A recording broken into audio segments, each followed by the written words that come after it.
सचिन वाझेंचा अनिल देशमुखांवर गंभीर आरोप करण्यात आला। अनिल देशमुख पीएच्या माध्यमातून पैसे घ्यायचे असं सचिन वाझेंनी म्हटलंय।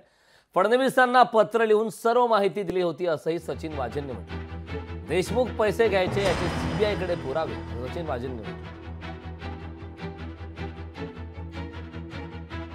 आता सचिन वाझेंनी त्यांचं पीए पैसे घेताना सांगितलेलं आहे। आता ते मंत्री पैसे घेतात या सरकारमध्ये, अशी अनेक उदाहरणं आपल्याला पाहायला मिळतात। पण मला त्याच्या खोलात जायचं नाही। मुद्दा आहे की हा अनेक दिवसाचा हे नाट्य माध्यमातून आम्ही बघतो आहे, याला नाट्यच म्हणतो, त्याचा कुठला अंकच नाही आहे, असं हे नाट्य चाललेलं आहे। कधी राज्याचा गृहमंत्री सांगतो की माझ्याजवळ ऑडिओ व्हिडिओ आहे, कधी अनिल देशमुख सांगतात की माझ्याजवळ पुरावे आहेत। मला वाटतं की हा काही निकाल इथं लागणार नाही असं मला दिसतंय, असं मला वाटतंय।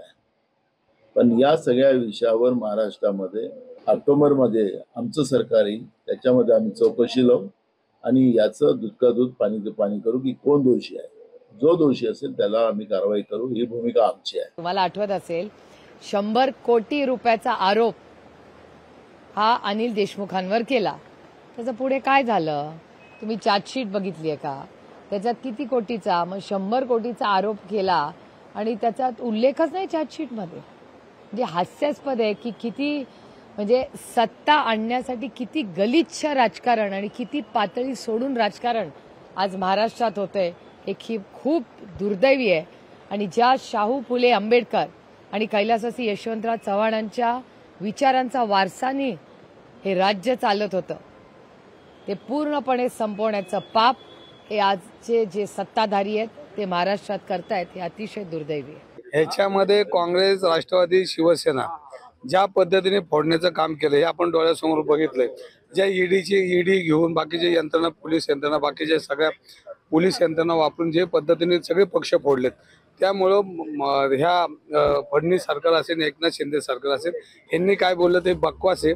कारण ह्याच्यामध्ये ज्या पद्धतीने मग फोडलेत लोक, ती लोक कशी फोडली, मग त्यांच्याकडे गेले तर मग ते त्यांची ईडीच्या चौकशा काय आल्या, बाकीच्या काय गोष्टी झाल्या। चोरावर हे मोर आहेत, या चोरावर विश्वास ठेवणं उपयोग नाही। त्यांच्या बाजून जे लोक बोलतात ती त्यांचे एजंट आहेत आणि त्यांनी पाळलेले ते सगळे लोक आहेत, त्यामुळे त्यांच्यावर विश्वास ठेवून उपयोग। दहशतवाद यातला एक आरोपी भाजपचा प्रवक्ता म्हणून काम करतोय। मी जे वारंवार म्हणतोय, तुम्ही विसरू नका, मी गेले 1 वर्ष सांगतो की राजकारणासाठी आणि निवडणुका जिंकण्यासाठी सरकारमधले काही प्रमुख लोक गुंड टोळ्यांचा आणि तुरुंगातील गुंडांचा वापर करतायत। ते मी वारंवार सांगतो, हे तुम्हाला आता सिद्ध झालं असेल। तुरुंगात फोन जात आहे त्यांचे, तुरुंगात त्यांचे प्रतिनिधी जात आहेत सरकारचे, कोणी काय बोलावं, कोणी काय स्टेटमेंट द्यावी। आणि मला मीडियाचं आश्चर्य वाटतंय, खुनातल्या दहशतवादातल्या एका आरोपीच्या वक्तव्याला तुम्ही इतकं महत्व देताय। लोकशाही मराठी ऐका, पहा, जागरूक रहा।